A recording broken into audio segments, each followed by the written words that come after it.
Epilogue and Author's Note. Epilogue. King Gwyn of Winland was working late. The only bad thing about the current state of affairs was that it meant paperwork. Lots and lots of paperwork, and the greatest mass of it was for the rulers. He could delegate a lot of it to various advisors, but there was still plenty that he had to deal with personally. Finally, 5 hours after sunset, he put his stamp on the last one for the evening. There would be more in the morning, of course, but for now at least he was done.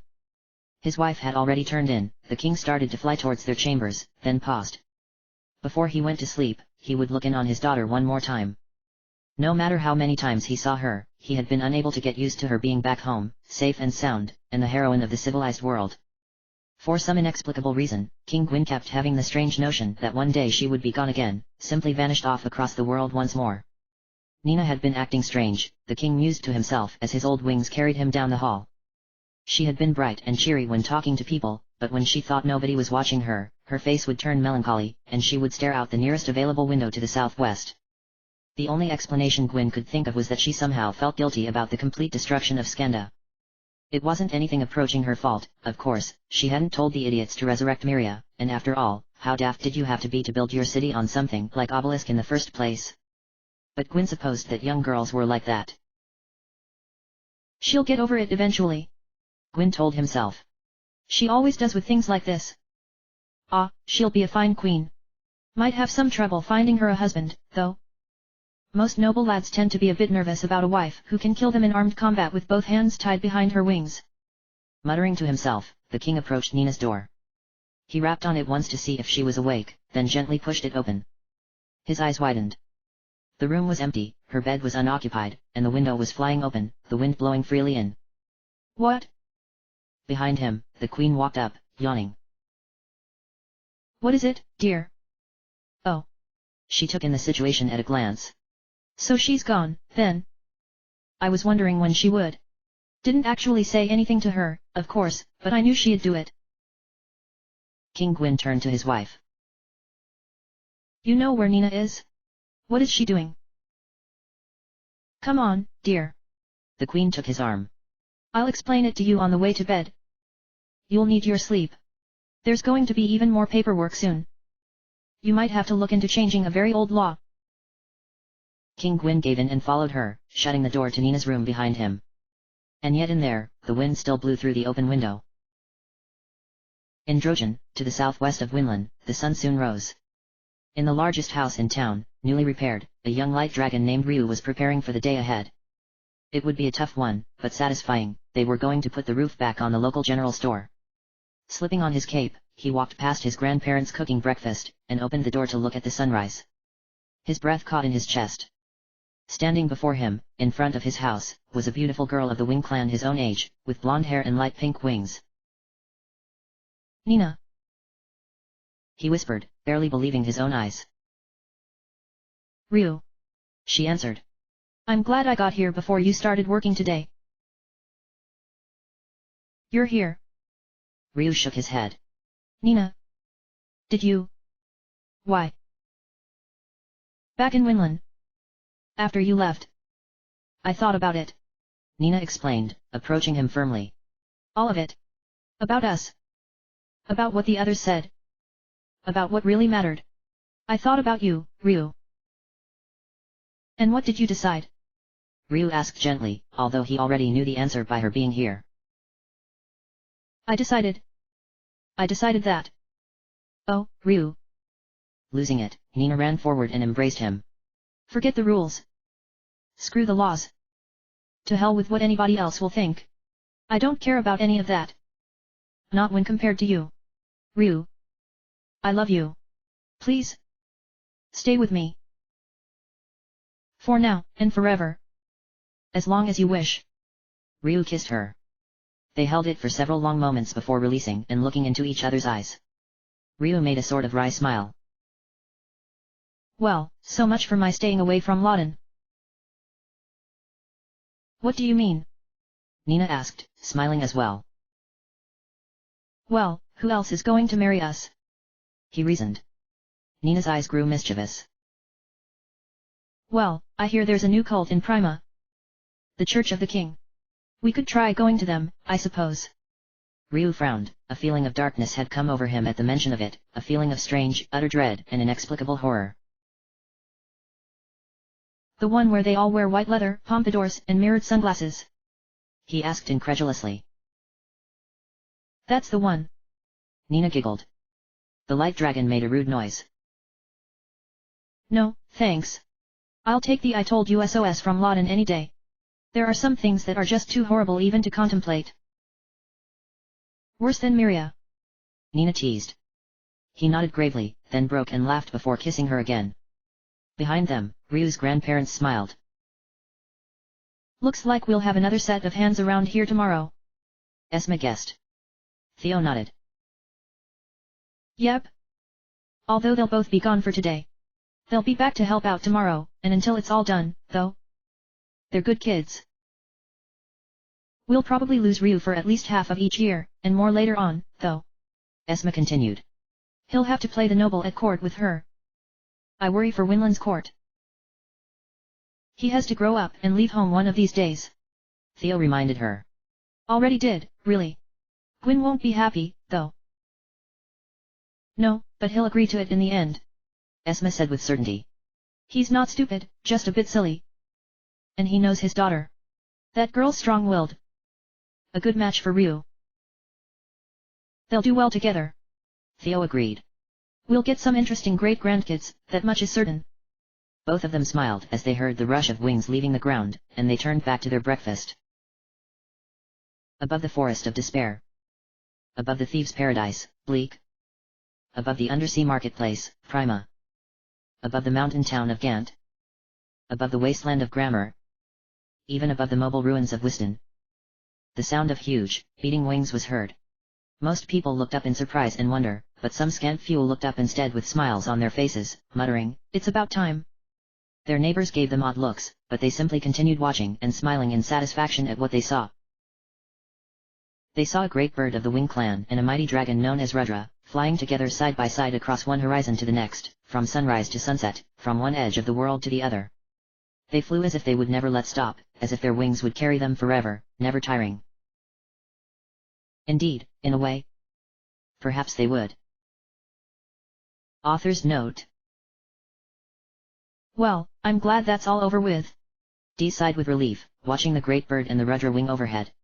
I was starting to worry. So that's it, right? I can go to sleep for real now. Not quite. The battered old man sitting next to her shook his head. The two of them were on the roof of the largest building in Wiston. Below them, the three spirits and the three high priests moved around, doing various small jobs. There's still one thing left. He's coming by. Oh, Lord. Dees rolled her eyes. We made it this far without anything of the sort. Couldn't you talk him out of it? I tried. Grand High Priest Specchio lifted his hands helplessly. Believe me, I tried.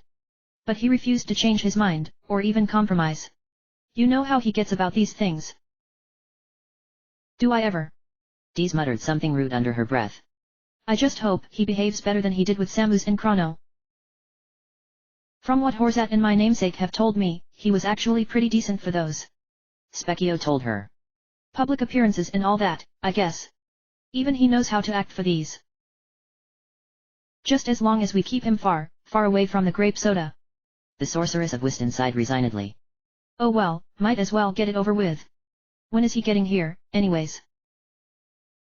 About 20 seconds ago. The man behind them remarked cheerfully. Dees and Specchio both spun around, startled. The newcomer was a tall man with pale skin and long blue hair. He wore a casual tunic and leggings, as well as a long black cloak, and a pair of sunglasses hid his eyes. Thank you for that absolutely sparkling introduction. I'm sure the readers are thrilled. Oh, shut up and do this already. Dees grumbled. I'm losing valuable nap time here. Stop trying to outgrump me.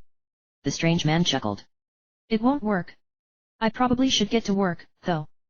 He glanced at some paper he held. Right, here's the typical disclaimer to start.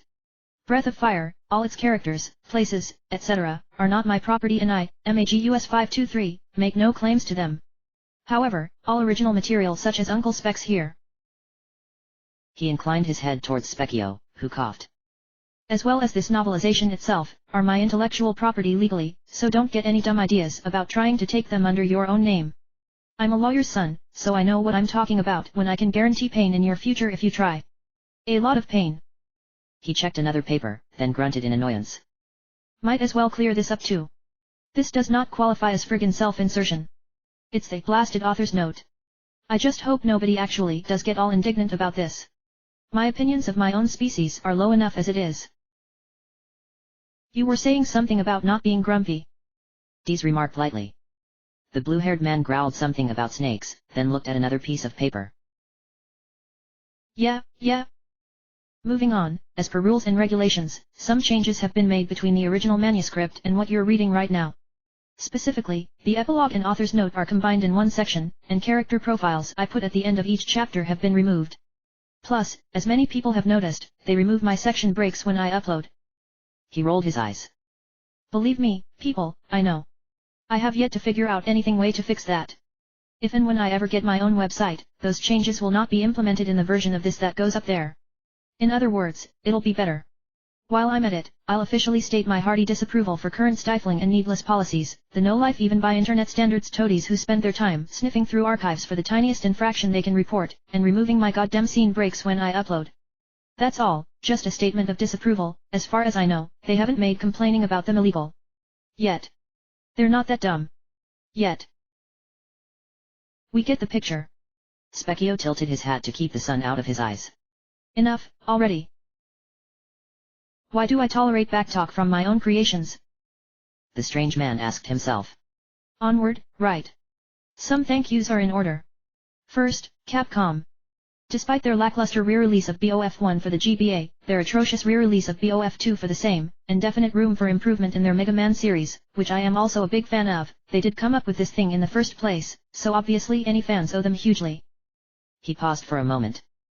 Also, I have high hopes for Mega Man 04. He dodged a swing from Dee's cane. Ike. Alright, moving on. Next, we have a certain website, Dragon Tier. Located at it's an excellent site for BoF-related material, official artwork scans in particular. Those helped out greatly, so thanks. Also, I once hung out on the message boards of their predecessor/affiliate sites, a couple years back. Yeah, back when you were in high school. Specchio chortled. If anything, they should get an apology instead of a thank you, if any of them actually remember you. The blue-haired man took a half-hearted swing at the old hobo, who dodged nimbly. Moving on. Another thank you to my little brother DS, my ever-faithful editor.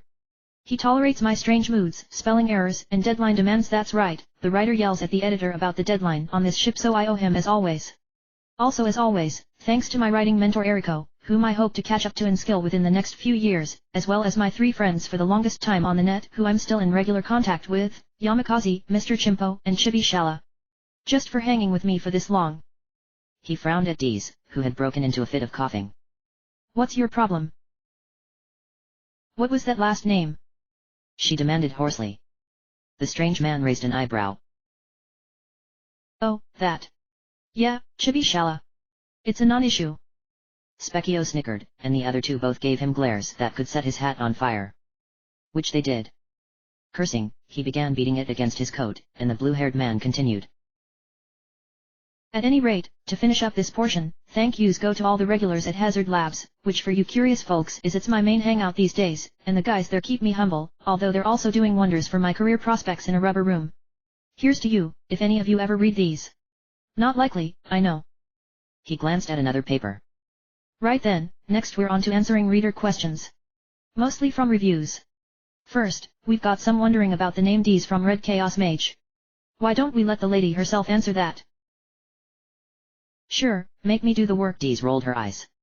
As is common sometimes, there were significant name changes between the English and Japanese versions of both Breath of Fire 1 and 2. My name and Miria's were both 2 of these instances. For most cases, the author used the English names since he prefers those, but he's heard that they used our original ones in the later games, although he's never played them himself. Also, one friend of his has gotten him into the habit of using my Japanese name which, like Miria, just sounds a lot cooler, to be honest. Which is why we got the special treatment. Right, handle the next question yourself. Next question. Okay, next is from the young fool, asking about Jade and Zog's motives. The blue-haired man thought for a moment. Tricky, there. Jade, well, I worry about him, but I think he came out mostly okay in the end. Jade's motives really are selfing, in the end. Up until his death, he's using his unit as stepping stones to fulfill the future he believes in, and not even he knows that he actually cares about them. So for all intents and purposes, he's been manipulating them to their deaths, and his own, and the fact that they know exactly what he's doing to them and follow his every wish anyways makes him even more of an ass. Jade is an ass, even if he turns out to surprise even himself. Zog, now, Zog, I didn't really get a chance to explain properly, I think. Zog is insane. He wants to conquer the world, but not so much because he wants to be some kind of god thing but because he feels the dragon clan's rightful place is at the top, stopping everybody else from killing each other. It's quite possible he might even have been a religious fanatic, believing that Laden gave them the power of the dragon for that purpose. Power and responsibility and all that jazz. At any rate, his mind wasn't working too well, but in his moments of lucidity he probably knew he was messed up, and made plans for the future. The daughter I gave him, who Zog knew would have been a far better ruler than him after his death. He was probably figuring that even with Miria's power, remember, unlike the Tiamat unit who he technically wasn't a part of, Zog did not see the future in his own death, it would take him the rest of his life to bend the entire world to his will, and that his daughter would then take the throne and repair all the damage he had done in the process. Things didn't quite work out that way, obviously, but the end result is somewhat similar. Zog's daughter will have a great deal to do with the process that returns the dark dragons to the world's good grace, preparing for Breath of Fire too. In the end, Zog sees what he has become and what sins he has committed, but he also sees that Ryu can take care of things, and that his daughter can salvage his species, so he can be said to die happy. Blah, blah, blah. Uncle Specs growled. The blue-haired man glared at him. Just for that, you can answer the next oh. That's all that haven't been answered already. Hey. Right then, that was easy. It usually is. Dees remarked. In fact, I think once you made a Q&A section without any questions actually being answered at all. Quiet, you. The strange man muttered. Well, we're just about the end. As usual, looking back on this thing it seems to be leaps and bounds above the one before it. I certainly hope it is, maybe I'll actually become pro-quality one of these days. I think I managed to keep from going too far afield while still adding enough of my own material to keep things interesting. Mainly with the Tiamat unit. He made a face. Looking back now, I think I overdid it a bit. Overcompensating for the utter lack of development they got in the game, I suppose. Which is a shame, because I've always thought they were extremely cool ever since I first played the game. And yet they don't seem to be very popular, fanart of them in particular is just about non-existent. Not much I can do about it, though. Oh, there is one more thing. Namely, why the hell there were I believe, 5 months between updates on this thing. While I can't name names, there was an incident right after I had written chapter 6 and 7 together but before I could put them up. An incident involving my computer and grape soda. No, it didn't actually explode, but the smoke was impressive. It was several months before I got a new comp, and even then I started from chapter 8 on the hopes that 6 and 7 could be salvaged from the hard drive. Said hopes turned out to be in vain, so eventually I gave in and just rewrote the damn things, putting them up on Easter of this year. Of course, by that point I was already several chapters ahead of the game. Still am, as I'm actually writing this, chapter 13 will be going up in 3 days. And why exactly aren't you doing the decent thing and just throwing them all up now? Specchio inquired mildly. Because that would, you know, completely neutralize the suspense of waiting for what's going to happen next. The blue-haired man retorted. Also, to be honest, to buy myself some time. My next project is, as longtime fans of mine can probably guess, back into the world of Mega Man for my 3rd time. Even if you're not much of a fan of that series, take a look. You never know. And even if that doesn't do it, more things will come in time. Standing up, he gave a bit of a wry chuckle. Believe me. This writing is one of the only things I can honestly say I'm doing good in. I'm not giving it up for keeps. Good, looks like you're about done. Dees yawned. Now I can finally catch some shut-eye. Yada, yada, yada. The strange man groaned. I'm going. I'll see you in 20XX when the time comes, folks. Becoming a purple beam of light, the author zipped off through the clouds. Specchio watched him go for a moment, then shrugged and disappeared in a puff of smoke, leaving Dees alone on the roof. Below, the spirits and high priests finished clearing up all the equipment and left as well. Dees remained where she was, and soon the only sounds in the city of Wiston were her snores, echoing over the desert of Arad. Megas 523, May 2005.